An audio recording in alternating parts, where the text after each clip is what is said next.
Delhi NCR वालों को दिवाली पर तोहफा। सुप्रीम कोर्ट ने बुधवार को दिल्ली एनसीआर में ग्रीन पटाखों की इजाजत दे दी है।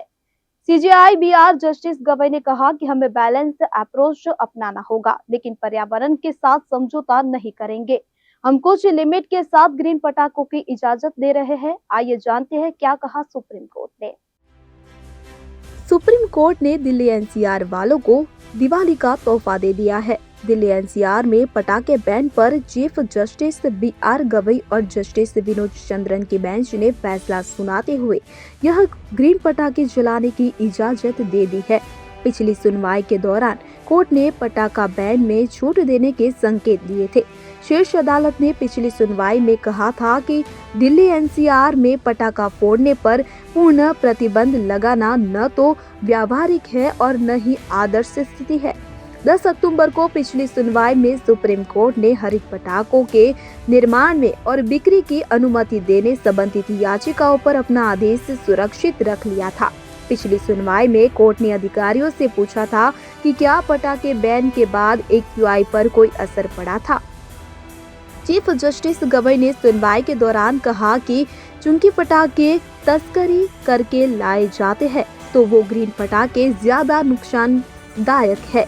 कोर्ट ने कहा कि हमें इसे लेकर बैलेंस अप्रोच लेने की जरूरत है। शीर्ष अदालत ने कहा कि बाहरी क्षेत्र से एनसीआर क्षेत्र में किसी भी प्रकार के पटाखे की अनुमति नहीं होगी। अदालत ने कहा कि नकली ग्रीन पटाखे पाए जाने पर लाइसेंस निलंबित कर दिया जाएगा। कोर्ट ने ये भी साफ किया कि ग्रीन पटाखों की ऑनलाइन सेल नहीं होगी। सीजीआई ने कहा कि हमने सॉलिसिटर जनरल और एमिक्स क्यूरी के सुझावों पर विचार किया है। चीफ जस्टिस ने कहा कि हमने पाया है कि उद्योग जगत की भी चिंताएं हैं। पारिवारिक पटाखों की तस्करी की जाती है जिससे ज्यादा नुकसान होता है।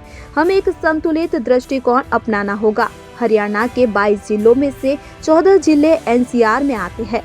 जब प्रतिबंध लगाया गया था तब से कोविड काल को छोड़कर वायु गुणवत्ता में ज्यादा अंतर नहीं आया था। ग्रीन पटाखों के आने के बाद पिछले 6 वर्षों में ग्रीन पटाखों से प्रदूषण में काफी कमी आई है। इसमें एनईआरई का भी योगदान रहा है।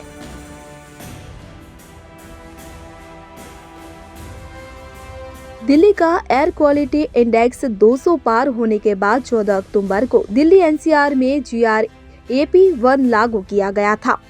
इसके तहत होटल और रेस्तोरां में कोयला और जलाऊ लकड़ी के उपयोग पर बैन है।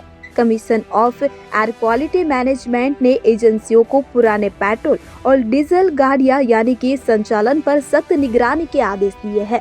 आयोग ने एजेंसियों से सड़क बनाने, रिनोवेशन प्रोजेक्ट और मेंटेनेंस एक्टिविटीज में एंटी स्मोक गन, पानी का छिड़काव और डस्ट रेपेलेंट तकनीकों के उपयोग को बढ़ाने के लिए कहा भी गया है।